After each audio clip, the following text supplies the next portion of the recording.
Formula One came to a close for 2019 only a couple of days ago.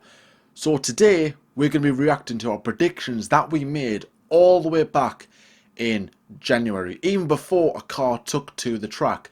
And that's how I want to keep our predictions from now on, just how authentic they can be, or, just so that we don't have any single piece of data apart from the previous year to go off. So, of course, we made our predictions with Alex Zafra, who of course, can't be here with us today. If you haven't seen that video already, and if you want to go and check it out, please go and do so. I'll leave it in the description below, or in the I button if you want to go and check it out. It was made all the way back in January, so of course it is quite. I think it was our first video back since, well, our first video back of 2019. So it only felt like yesterday since we made the recording. So on the left hand side of the screen, I'll be putting in a table to keep track of our predictions that we made, our fully predictions in order, and of course the positions that the drivers actually finished in, and of course how far away we were from being right in making those predictions. So anyways, let's get cracking, and let's start with my predictions from 20th to 16th place. So starting off with my predictions, I went with 20th place Alexander Albon, 19th place Antonio Giovinazzi, 18th place Robert Kubica, 17th place Daniel Kvyat, and in 16th place George Russell.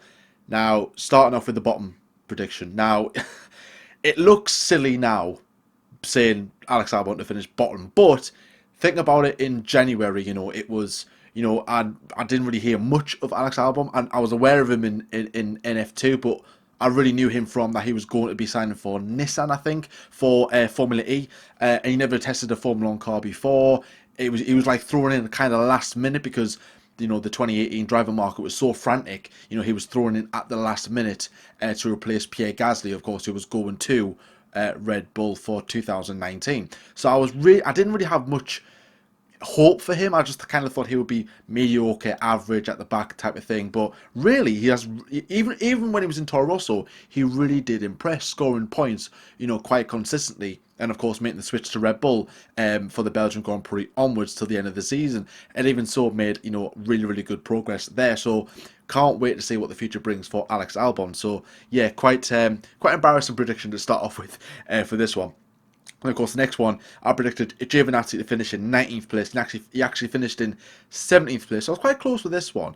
And actually, guys, these predictions were made so long ago this year that Sauber was still called Sauber. They weren't called Alfa Romeo. I think this was only a month before they were called Alfa Romeo, or they announced that they called themselves that. The name change. So I've even written down on these predictions Sauber. So I was kind of wrong in this case.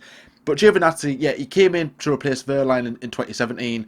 He didn't really do that much, and of course Giovinazzi was. I thought he was one of these drivers that was, his chance was gone, really. But he has really done. He has he has done well this season, scoring 14 points overall. So obviously a good season from him. A good haul of points in Brazil after, of course, all mayhem broke loose at the end of the race. So obviously good result from him. But yeah, I think Giovinazzi, he has done really, really well, finishing 17th place. So I'm quite happy with that one.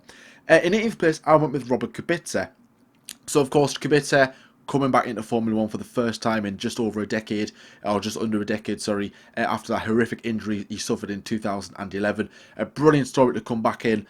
Shame it didn't really have that, the better fairy tale, if you want to call it that. It was a fairy tale of him coming back to Formula 1, but of course, it was a bit of a shame that he was always at the back. Now, I didn't know how bad this season was going to be for Williams. Like I said, I was just going off 2018, and I wasn't expecting much, but I wasn't expecting this bad, if you know what I mean. So, Kubica 18th place. He finished in 19th place. I was one out. Danny Kvyat in the Toro Rosso, I predicted in 17th place, finishing in 13th place. I was 4 wrong with that one. Danny Kvyat, he had a turbulent start to his Formula 1 career. He impressed with Toro Rosso in 14, went to Red Bull, replaced by Verstappen, and it was just pretty much a downward spiral from there till he was axed in 2017. Took a year out, went to Ferrari as a simulator driver, came back. Seems like a totally different man to me. Obviously, that podium finish in Hockenheim would have helped his confidence ever so slightly. And of course, he's had a really, really good season. Very, very solid. And of course, he is signed up for next season. So good job from him. And George Russell in 16th place. Of course, he finished in rock bottom. Like I said, I wasn't predicting much. I wasn't hoping for much for Williams, but I was very surprised that they were this bad. And to be fair, like I have said before, Robert Kubica coming in, it was brilliant that he was back, but I thought George Russell would be doing a lot better than him, and of course he did. I think Robert only outraced him 3 times, and of course never finished ahead of him or never started ahead of him in qualifying. So of course that's where I was wrong with that one. But Robert Kubica scored his one and only point in Hockenheim after the 2 Alfa Romeos got disqualified. Of course, promoting Robert from 12th to P10. George Russell, I think his highest position was P12. I can't remember which race it was, but of course he was quite close from getting in the points. I think that might have been Brazil, that one actually. But of course he was quite close to scoring points, but sadly it never was the case. I'm hoping for bigger things, or better things, sorry, for Williams in 2020, and I'm hoping that George Russell can have a very good 2020. So my next lot of predictions then, I've from 15th to 11th place, I've went with Lando Norris in P15, Kimi Räikkönen in P14, Carlos Sainz in P13, Lance Stroll in P12, and Nico Hülkenberg in P11. So starting off with Lando Norris for this segment. Like I said, well. So starting off with Lando Norris in P15. Now McLaren had a rocky 2018. It started off really, really well, but then all of a sudden they just faded off the pace massively. And I was just like, oh no, here we go. I thought coming in with Renault, Fernando Alonso at the helm, it's going to be a good season. It started off well, like I said, it faded, but of course that was to kind of stop developing the 2018 car to focus on this year's car. And what a job it was, by the way. Good work from the team back in Woking. But of course, Lando Norris, a rookie. I had high hopes for him, but like I said, I didn't know how McLaren were going to fare this season. So I think 15th was a realistic place for me to put Lando. But of course, he finished in P11. He's had a brilliant rookie season, and of course, out qualifying Carlos Sainz 11-10 this season. So of course, for me, Rookie of the Year, but of course, catch our award show to find out who we award Rookie of the Year, because of course, me and Lyle need to agree to it. 14th place in Kimi Räikkönen, he finished in 12th place. I was too wrong with that one. Kimi Räikkönen coming back to Sauber, Alfa Romeo as they were called, to the team where he started off his career. Of course, winning only one race since his return to Ferrari. And of course, it made sense him going back. He lives in Hinwil, which is where Alfa Romeo were based in Switzerland. So it made sense for him to go back there. Of course, he's coming to the end of his Formula 1 career. He's got his son and his daughter now, so of course he's a dad. He wants to be around his family now. He doesn't want to be traveling all over the world anymore. He wants to be where or he wants to be where home is. So made perfect sense. Like I said, I didn't really know where to put Kimi Räikkönen, so I thought 14th place. I'm pretty happy with that one. 13th place is Carlos Sainz. Now I'm very wrong with this one. Of course, he finished in 6th place. I'm 7 wrong with that one. My quick maths isn't as good today. Carlos Sainz. Now, Sainz was a bit all over the place in his Formula 1 career. He started off with Toro Rosso, good, he had a really good, solid foundation there. Went to Renault.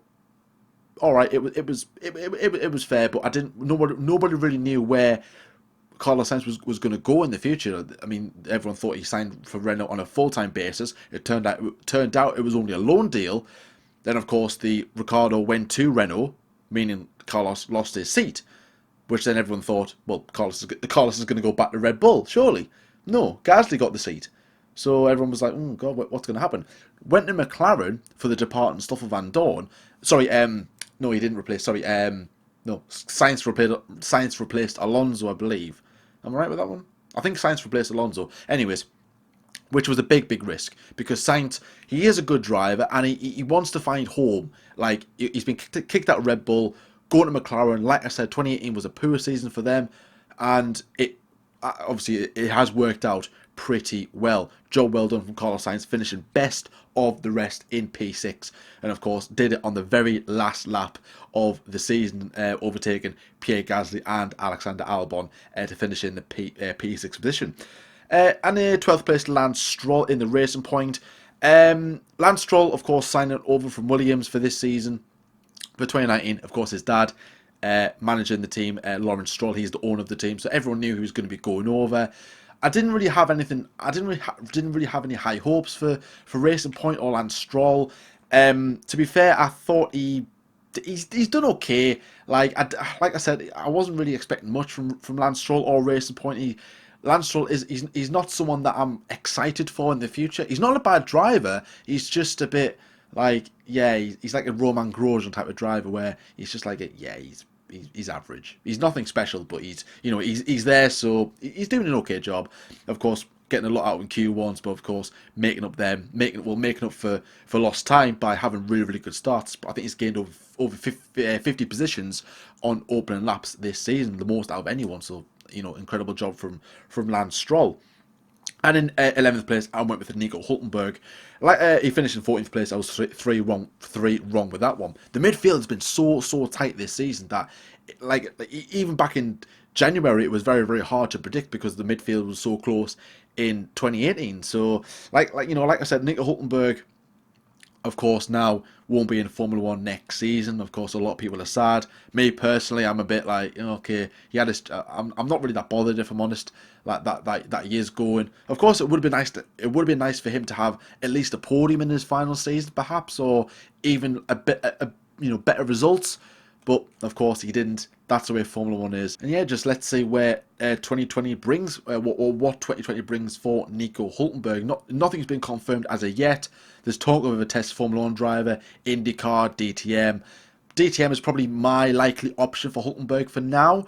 But of course, let's see what happens in the near future. So 10th to 6th next, I predicted 10th place Roman Grosjean, 9th place K-Mag Kevin Magnussen, 8th place Sergio Perez, 7th place Daniel Ricciardo, and in 6th place Pierre Gasly. Now let's talk about 10th and 9th. The Haas boys, Roman Grosjean in 10th, K-Mag in 9th. Of course, Roman Grosjean finished in 18th place, and Kevin Magnussen finished in 16th place. Haas have had a shocking season. 9th place in the Constructors, 5th place in 2018. Got that right. And of course, they were battling for 4th place with Renault last season. So, of course, I'm thinking to myself, Haas should have a fairly, it's probably, I would say the same season, a similar kind of season. Maybe not as spectacular, maybe a P5, even a P6. But not as bad as what it has been. In Australia, they look really strong. I think K-Man got into Q3, I believe, and scored some decent points in Australia. But then after Bahrain, it just kind of sunk the form. Like, the air of the car was just god-awful, like what Roman Grosjean and K-Mag have been saying all season. And they tried to rectify it, but it just wasn't working. And even by halfway through the season, Grosjean wanted the Australian spec car. And you're like, no, you should want the latest spec, not the old spec. That's terrible, which proves how bad Haas have been in development. And even Gunter Steiner said that they should have really listened to the drivers in terms of development, in terms of how bad the car was, because the drivers sent the feedback to the factory, and the factory didn't really respond to that feedback, and of course kind of went, well, we can see it on the graph that it's this, but they're saying it's this, so we're going to go off the graph. And you shouldn't really do that because the graph's not driving the car, the drivers are. So, poor season from Haas. Let's see how they get on for next season. And of course, they had that dodgy deal with Rich Energy, which of course was like a big story for the first half of the season. And of course, they even still posting stuff on Twitter, which I think is ridiculous. Anyway, so yeah, 8th place Sergio Perez, finished in 10th place, just secured a top 10 position. I was adamant Perez will get top 10. Perez is one of those drivers. Perez, for me, is like Tottenham Hotspur in football. Obviously not lately, but like Spurs in football, in the Premier League, just seem to be doing their business quite quietly. Everyone's so focused on the top teams like Man United, Man City, Liverpool, Arsenal, Chelsea. And Spurs just all of a sudden, like, I don't know, like you look at the league table and like, oh my God, they're third. How do they get third? Like, they do that quite quietly. Perez is that driver for me. He's a good driver. He's very consistent. He's very experienced, and he's very quick. But no one really seems to be talking about him a lot. And then I'll look at the table and I'll be like, oh, Perez is 8th. How did he get there? Or even in the race, oh, look at that, Perez P6. Like, wow. Like, where did that come from? Like, like a bit like Carlos Sainz this season, no one's really noticed him. But I'm pleased that he has had a good, solid season. He's done really well. P7 in his last race in Abu Dhabi, best of the rest in that Grand Prix. He could have been a contender for best of the rest, but obviously with Racing Point going through that change from 2018 into 2019, The car was was like a bit behind in development because they had the what's the word I'm looking for? I forgot it. Administration going through, of course, when Virgin Mania obviously got rid of, had a bit of money trouble, got rid of the team, sold it to, well, the administrator, sorry, sold it to Lawrence Stroll. The new consortium took over as a team, so of course they were behind with development, but made some good progress. And of course 2020 should be a really good year for Racing Point, and of course they're building a new factory, so let's see how that pans out for them. 7th place, Daniel Ricciardo, for his new team Renault. 9th place, I was too wrong with this one. Daniel Ricciardo going to Renault was a big shock for 2018. Going to Renault, a manufacturer where Red Bull had a big falling out with, and a lot of Ricciardo's kind of poor form of results was probably down to the Renault power unit, down on power, very unreliable. It was very inconsistent. So then when Ricciardo went to Renault, it was like what, really? Wow, that's a big shock. But I was expecting big things from Renault this season. I was expecting, like I said, knocking on the door for top 3, and in the end they finished in P5, and they very nearly got caught by Toro Rosso. So very lucky there from Renault. I wasn't too far off with this one. I thought Ricciardo would definitely finish ahead of Nico Hulkenberg. Like, Daniel Ricciardo for me is a better driver. I think he's only 2 years younger than Hulkenberg, I believe, 3 years younger. So I think Ricciardo will bring in more speed, more consistency, and of course better results, which he did do this season. So I think Ricciardo's had a good year. It got off to the bad possible way, if you remember, when he went off the grass in Australia and he lost his front wing. So not the best start to his career in Renault, but I'm hoping for better things for Daniel Ricciardo. I just hope he can become world champion. I just can't wait to see it'll be amazing to see his reaction if he does become world champion in the future. So exciting times for him. And Pierre Gasly, P6, I predicted finishing P7. He was very close to finishing in P6 if Sainz hadn't have overtaken the 2 Renaults at the very end of the Abu Dhabi Grand Prix. I would have been spot on with this one. So of course Pierre Gasly started off his season at Red Bull. I thought P6 was the best he was ever going to get. I thought Gasly, all right, he's a good driver, but I thought I can't see him beating the likes of Ferrari. Definitely not Verstappen. No way in the world. So I thought P6 for me was the best option in the Red Bull, and turns out he nearly got that in the Toro Rosso, and he got a podium with Toro Rosso in Brazil. So having no podiums with Red Bull, and of course getting one with Toro Rosso was a bit bizarre. His best result, I think, was in Did he finish in P4 in Silverstone? I think he did. One of his best weekends, actually. Of course, he finished quickest in FP1 at the British Grand Prix where me and Lal were there. So that was good to see. But really, he didn't really have any good results for Red Bull. Got demoted back to Toro Rosso. Then he found his mojo. Got a lot more consistent points. He looked quicker in qualifying. He looked quicker in the race.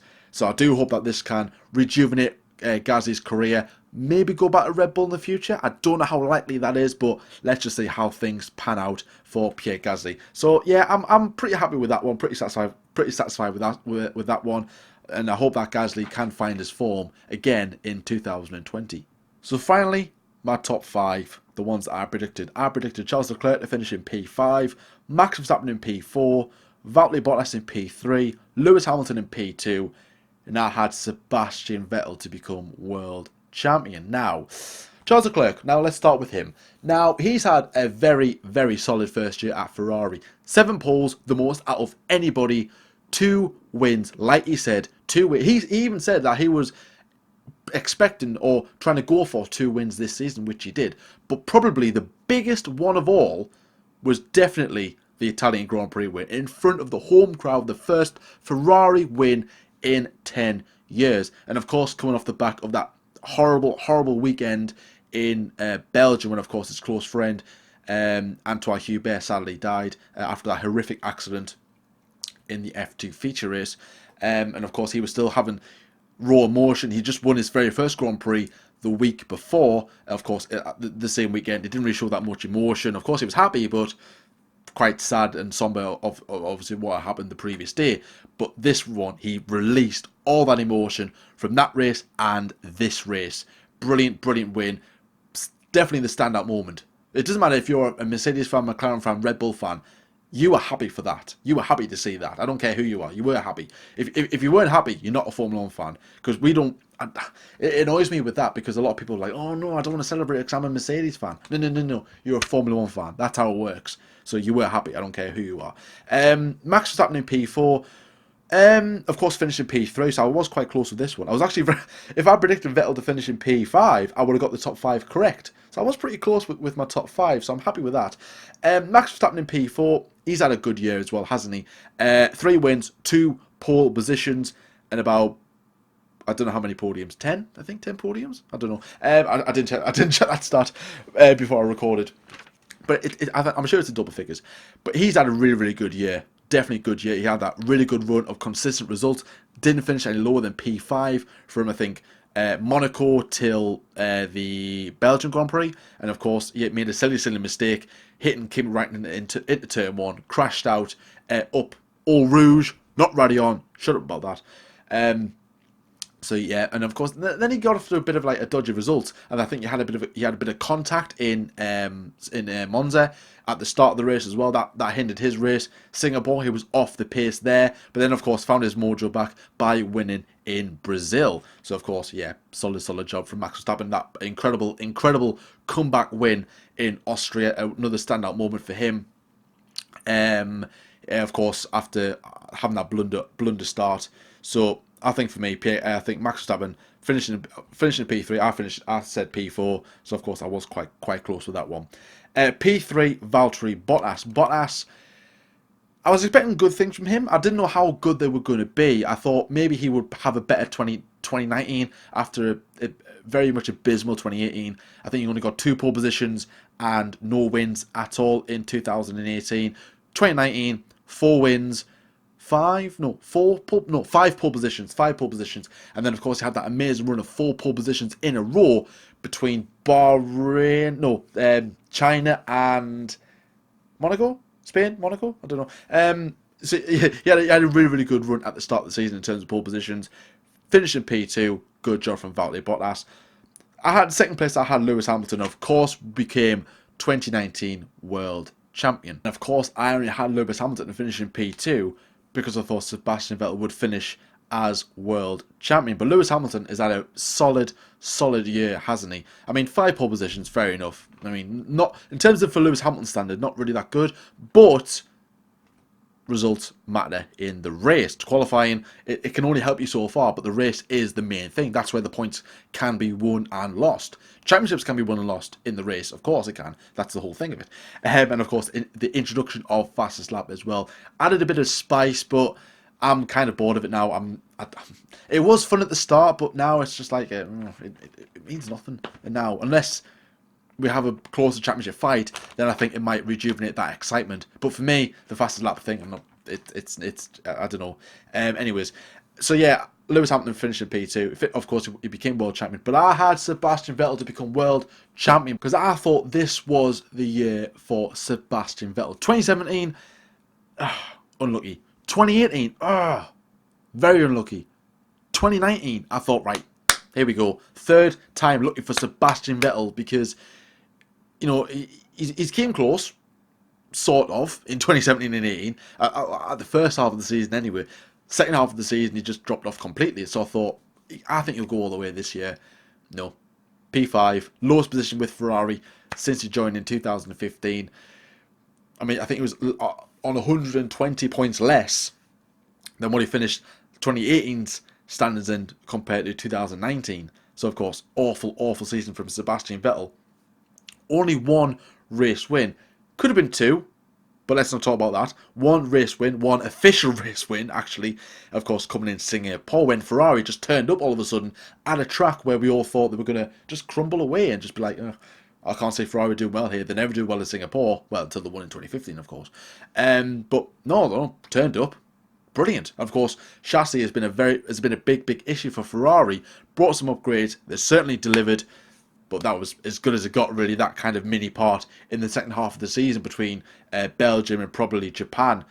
And then from then on in, it just really went back to same old Ferrari, I suppose. But very unlucky from Sebastian Vettel, of course. But he needs to do better in 2020. So does Ferrari. They need to improve.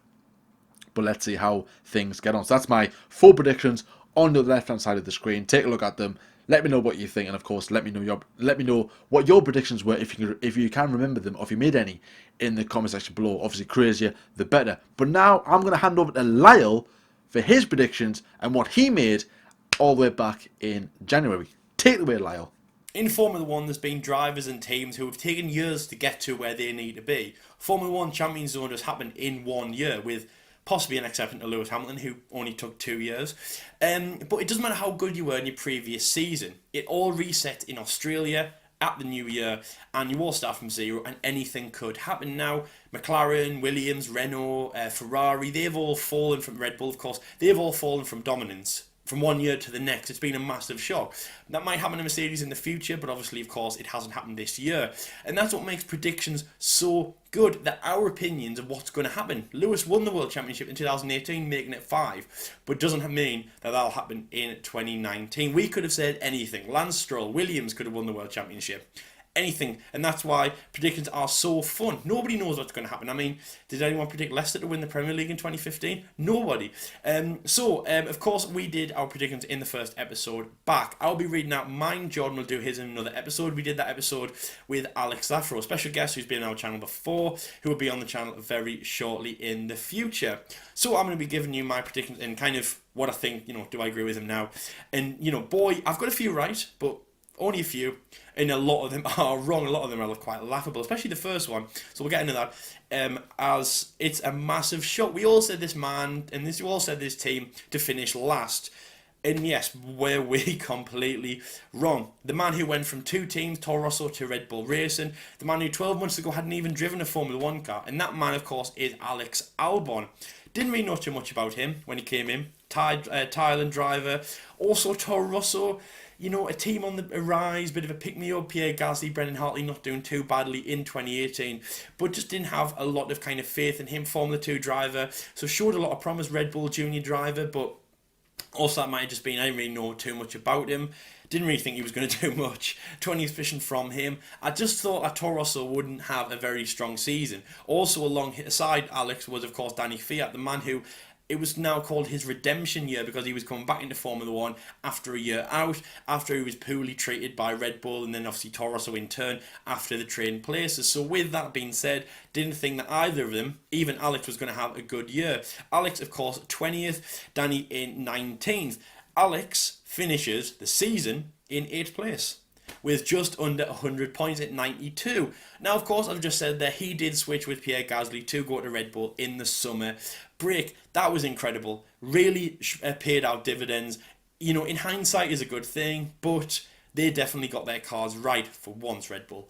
They got a great driver with him. I don't think he was tussling kind of in the big points, in the money, in the points. Really strong from him. Really great. Driver of the day on many occasions. Even with Toro Rosso, really strong. So I was really impressed by what he could do. Kind of instantly regretted that as soon as I saw him on track at Toro Rosso. To be honest, even when I saw them in pre-season, great driving from Alex across the board. Also a British driver, British ties, you could say. So yeah, really good from him. 20th, I had him. 8th place where he finished. So all I can say now is I'm sorry, Alex. 19th position, Danny Kvyat, and he finishes in 13th. Now, again, Toro Rosso didn't have much hope in them. Trying to be more of an independent team, had a Honda engine as well. That's the main thing. Went and followed in McLaren's footsteps of getting a Honda. Why? Also, Red Bull wanted the Honda. So why didn't they just give in 2018? Sorry, why didn't they just give the Honda engine to Red Bull? Why did they have to make Toro Rosso have the Honda engine for that year? It was good, it was progress. I just didn't think that this year was going to be that strong for them. Also, Kvyat, didn't think he was right for Formula 1, especially when everyone was saying this was going to be his redemption year. Didn't think much of him, but 13th is pretty good. I'd say that was good from him. George Russell, 18th position as I predicted. He finishes in 20th and last. 0 points for him. He's been chasing his one and only. He's been chasing one from basically the second half of the season since Germany, since his teammate Kubica got his point in the race at Hockenheim. George Russell, great performance by him, Formula 2 world champion. Mercedes junior driver, academy driver alongside Lewis and Valtteri last year. Saw him in Singapore. Really strong, good driver. He was sent to Williams, I don't think to make fireworks, but just to give him a hand of what Formula 1 was actually like. Also, there was no seat available anywhere else, especially at Mercedes, but definitely grooming him to get to there one day. And I think he can do. British driver, he's got a taste of Formula 1 now. The thing is with George, there was no real pressure because nobody expected, and he didn't expect Williams to be on top. We even saw in Australia they were a lap down, within about 10 laps. There wasn't loads of pressure about him. You just get in the car, have a bit of fun, see what you can do. Of course, finishing last place and not beating your teammate won't have been great for him, but I'd say it was good. 18th, I had him better, but yes, we'll see. Williams still obviously not as progressed as what they were in 2014, 2015 when they finished in third place, and of course, obviously back in the early 2000s when they were winning constructors and finishing in second and third place. But not too bad from them. 17th position, I've got Robert Kubica, and he finishes in 19th position in real life. He came back as basically someone who I didn't actually know how good he was, back in the olden days when he was challenging Vettel and Hamilton, Button, Alonso for world championships and race wins. It was really incredible. Had a massive gap out, obviously had his rallying injury and came around from a kind of odd testing roles with Renault and things like that to obviously fill in the seat alongside George Russell. I thought that he was going to do good, but I didn't think that he was going to do as good as everyone thought. But I did think, though, that he was going to have more of the experience than George Russell, so I was quite happy to put him higher than him on the teammate battle in 17th, obviously over George. That's where he did finish. He did beat George Russell. But that being said, he only got 1 point at Hockenheim. On the teammate battle, I think George Russell beat him on every single occasion over qualifying. So again, that absolutely works dividends. They both had great seasons. I had Williams a little bit of a stronger team. I had them in the right order, but I just had Williams as a stronger team. Obviously, that didn't work out. Toro Rosso, of course, leapfrogged Williams. And yes, but Williams thought you were going to do better. Then in 16th position, I have Antonio Giovinazzi. He finishes one place lower than that in 17th. Again, Italian driver, new driver, didn't really know much about him. Italy have an amazing pedigree with Formula 1, of course, with Ferrari, but then it only kind of goes to Ferrari. They don't really have the best drivers. Liozzi and Trulli, obviously, were the last Formula 1 Italian drivers to actually compete in Formula 1. Not the best careers from him. Giovinazzi had driven in Formula 1 before. Obviously, he'd done 2 races in 2017. I think he crashed in China quite hard. I remember that with Sauber, I believe. So again, wasn't the best kind of pedigree, wasn't the best kind of foot to make in Formula 1. Alfa Romeo, obviously, were the team that replaced Sauber. Didn't really know much about them. I think Giovinazzi, less said than the better, but yeah, didn't expect really loads from him. But to have a Ferrari engine, to be an Italian team, to be an Italian driver, I was hoping for that, push, and obviously to have Kimi Räikkönen as your teammate, I was expecting good things. So 16th from him, I wouldn't say it was too bad. Obviously finished 17th in real life. Lance Stroll, now this is the first one I'm getting right. Lance Stroll in 15th position, and he finishes in 15th position, so that's my first one. That is right. Lance Stroll, I don't know why I was celebrating a 15th. The man who came into Williams, his dad bought the seat, wasn't that good of a driver. He paired okay with Sergei Sorokin, but again, obviously Sergei not the best of drivers. Came in, obviously his dad bought the team for Sydney, which obviously in turn became Racing Point, obviously the first year where Racing Point actually had their full name. Sergio Perez, really earning his seat, but Lance Stroll just seeming that his dad bought the seat, and obviously money does get you into Formula 1, but of course it doesn't make you a good Formula 1 driver, it doesn't drive the car for you. So Lance Stroll, didn't expect loads from him. I wanted him to prove himself this year. And, 15 is not too bad from the Racing Points, from obviously a team who was showing progress last year, obviously badly mistreated, obviously losing all their points from the Belgian Grand Prix, obviously with their 2 drivers, obviously Sergio and Esteban, who again, Lance Stroll, replaced Esteban. Was that the right decision because his dad bought the team? Was it the best thing? But Lance Stroll, not too bad from him. 15th position, and yes, my first one. Right.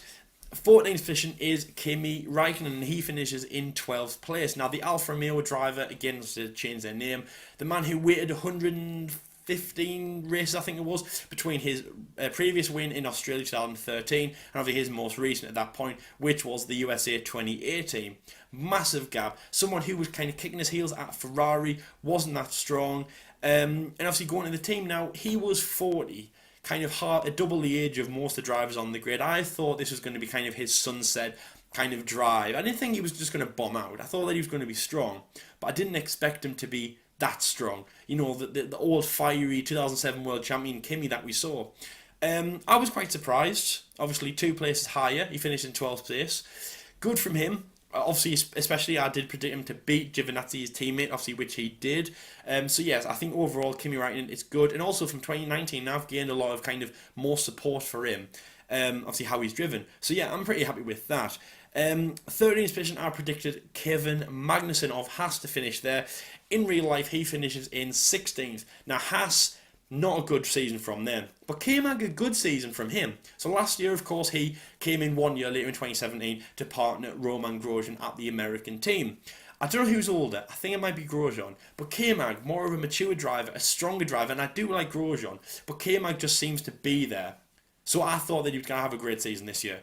Really, really strong. Getting into some good points here and there. Also Grosjean as well, obviously, which is in 12th place. I thought he would be stronger. He finishes in 18th position. So the Haas drivers, not too bad.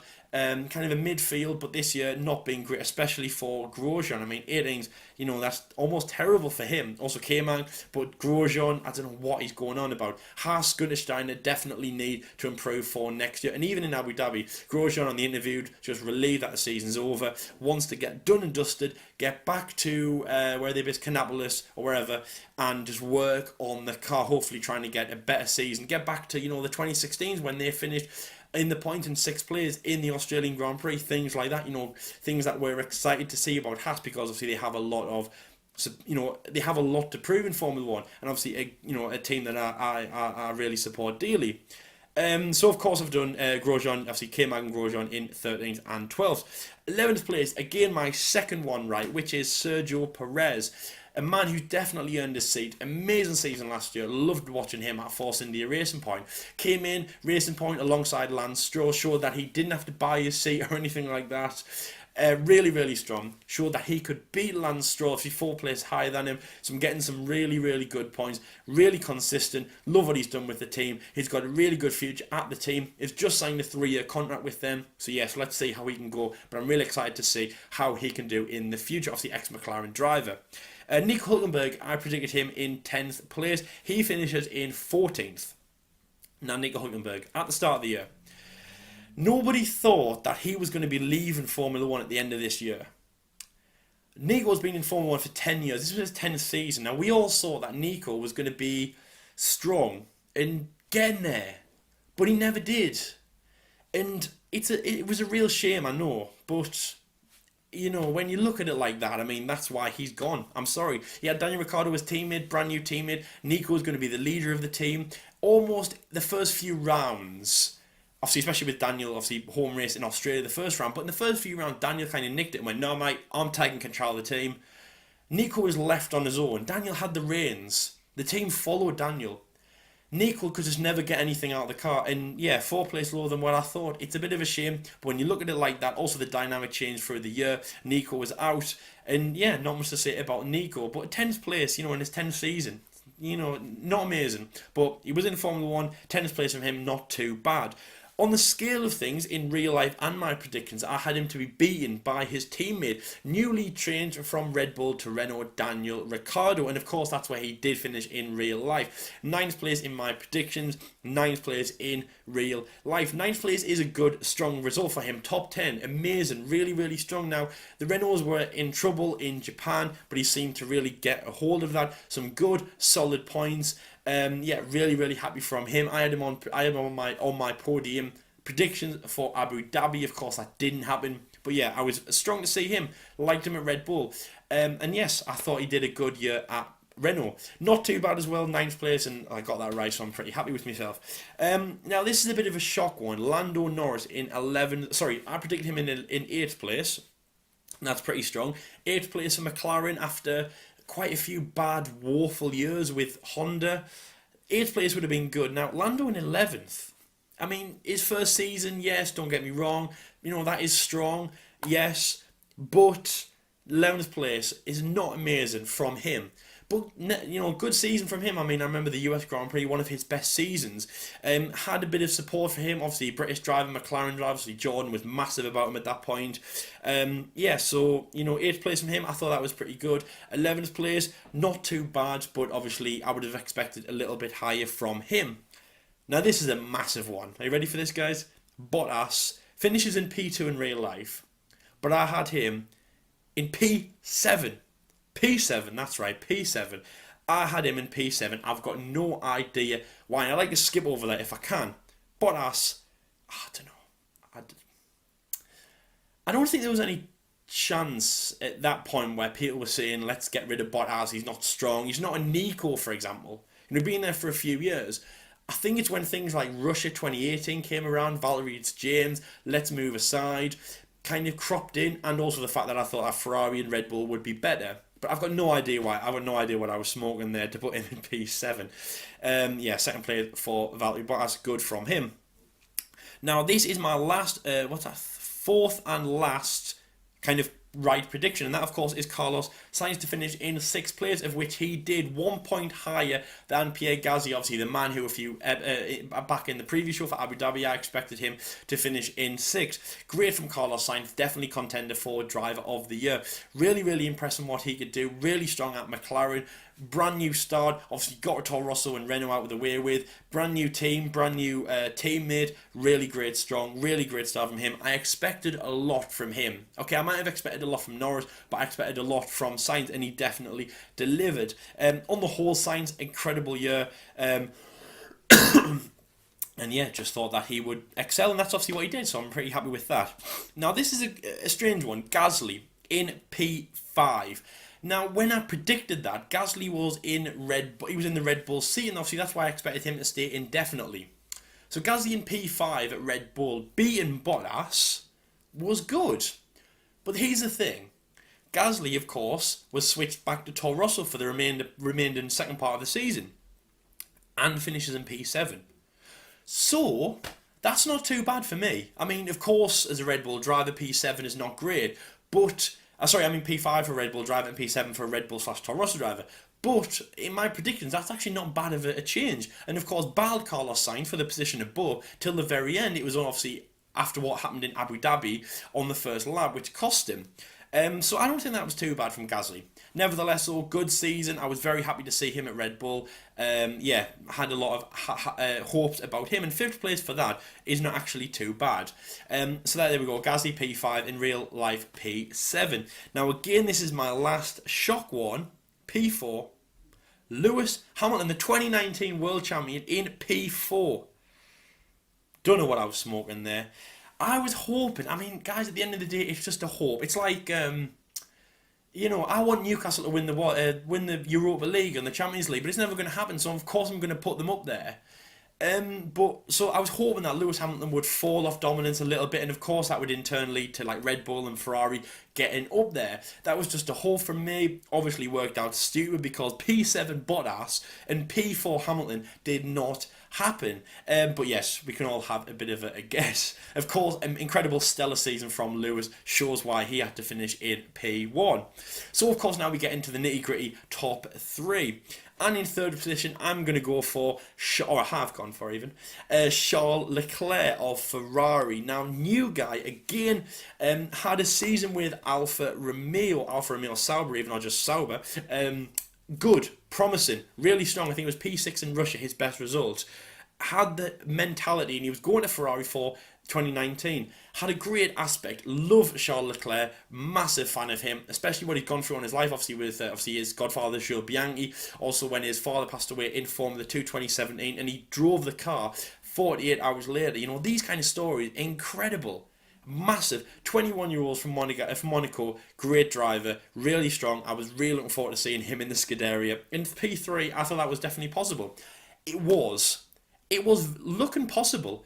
After he won, I think it was in Italy, we all thought, yes, he's back, Charles is back, yes, let's go for this. Ferrari are going to get that 3rd place. Of course, what happened in Brazil, where where obviously both retirements from Sebastian and Charles meant that Charles Leclerc didn't get third position. Again, battled for it, obviously in Abu Dhabi, just finishing a little bit lower than Max Verstappen, but yes, fourth place from Charles in real life, third place in my predictions. Second place, I have Max Verstappen, who finishes in third place in real life. Max, right, he's going to win the World Championship, obviously, when he gets older. I didn't think this was going to be his year, even though, of course, I was definitely behind him to, get the best result he could. Second place from him would have been great. Second place is a stepping stone to getting there, and I thought that was definitely possible. He's got a new teammate, obviously Pierre Gasly at that point. He could definitely take charge of the team. Ricciardo's gone, let's get rid of Ricciardo. He is now definitely the team leader. He's going to go for it. He's got all the resources. Verstappen is number one. He's going to get it. Third place from him, not too bad. Obviously the best of the rest, the best position that he could get because, of course, the amazing Valtteri Bottas was in second place, and Mercedes had gridlocked 1 and 2 as they win the constructors for another 6th year. So Max Verstappen, yes, a very good season from him, just a place down, but yes, so I'm pretty happy with that. I'm going to say that's almost like the same as getting it right, because Verstappen, awesome, definitely best of the rest, really, really strong. So this leads me on to my first position, P1 and the 2019 World Champion. Again, massively wrong, and of course there's only one driver left who's been keeping track, and that is Sebastian Vettel of Scuderia Ferrari. Lost the World Championship last year. I think he lost it about Germany time, on the back foot. His last win was in Belgium of 2018. Span, there was problems, but yes, had the faith. I even predicted him to be 2017 World Champion or 2018 World Champion, I think it was. Don't know why. I just have belief in Seb. Ferrari, not even my team. I just have belief in Seb. Let's go, Sebastian. Let's get it. Good season in 2018, but yes, no dice from him. Of course, Lewis wins the World Championship. So on the whole, I would say they're not too bad predictions. Obviously, that's why predictions are there. The main thing is, the thing that we're happy with, of course, we made these predictions before a car had even set foot on track, so it's pretty good. So they're my 2019, obviously differences, but obviously 4 right, so I'm happy with that. Obviously, we will be doing that for 2020 again, so stay tuned for that. We will be doing that before the cars even set foot on track. Good season overall. I'm happy where it happened. Obviously, Lewis, P4 and your 2019 World Champion in P4, and 8th place Alex Albon, the new face of Red Bull for 2020, is in last place. So there we go. So let's see what happens in 2020. Of course, we'll be making these again. Let's see if Williams can get back to P1, and let's see if Sebastian Vettel can win the World Championship on what will happen in that year. Now, of course, you can, leave your predictions down for 2020. It is obviously just ended. Abu Dhabi's just ended, so it's a bit early, but yes, just leave them in the comment section below. Let us know what you think. Also, what you think of my predictions as well. What you think, how it actually compares. Some of them are quite laughable. I would say the best one is just Alex Albon to start off with. But yeah, they are my predictions. And then yes, can't wait for the 2020 predictions. And then yes, so thank you very much for watching this episode. Obviously, if you are new around here, make sure to like and subscribe. Comment your predictions and your reactions to what my predictions were in the comment section below. So there we have it. Lyle's predictions have been made and of course verified. My predictions have been made and verified and classified. And yeah, pretty bog standard from the pair of us. But of course, as ever, thank you so much for watching as well. Of course, we will be making 2020 predictions, maybe in January or so. I'm not too sure what's going to happen with that. But of course, we do like making predictions. Of course, join us for then. And actually, as well, tomorrow we're going to be releasing another episode of our kind of new on the spot series, or called F1 News Round, where we just kind of talk about, or let you guys know the mini news topics that are floating about in the Formula 1 media. And one of them, we are going to be revealing our brand new 2020 logo and our banners. Talking about that, who's done it, and of course what we think of it all together. And of course, I want you guys to be there to see what the new logo is going to look like. And then of course, leave your opinions about it in, of course, the comment section below, because you guys are always spot on with stuff like that. Be as honest as you can. Don't just be like, oh, it's nice, because you're talking to us. Be honest. If you don't like it, tell us. That's what I want. But I do like it as well, so I can't wait for you guys to see it, of course, to see that, and of course the rest of the news when that comes out as well. Some good content coming up in Christmas as well. Go and follow us on Twitter at F1_day16 to go and see what content will be coming out that specific week. And of course, the F1 Debate Show comes out on Saturday this week with our kind of roundup of the season, our season review, kind of like our full term report, like I said in the Abu Dhabi review. Of course, like our full term report, end of school year. Let's see what happens, or what we think, how everyone went in that. But anyways, guys, thank you so much for watching. If you haven't liked this video, then please drop it a like, and until next time, I'll see you later.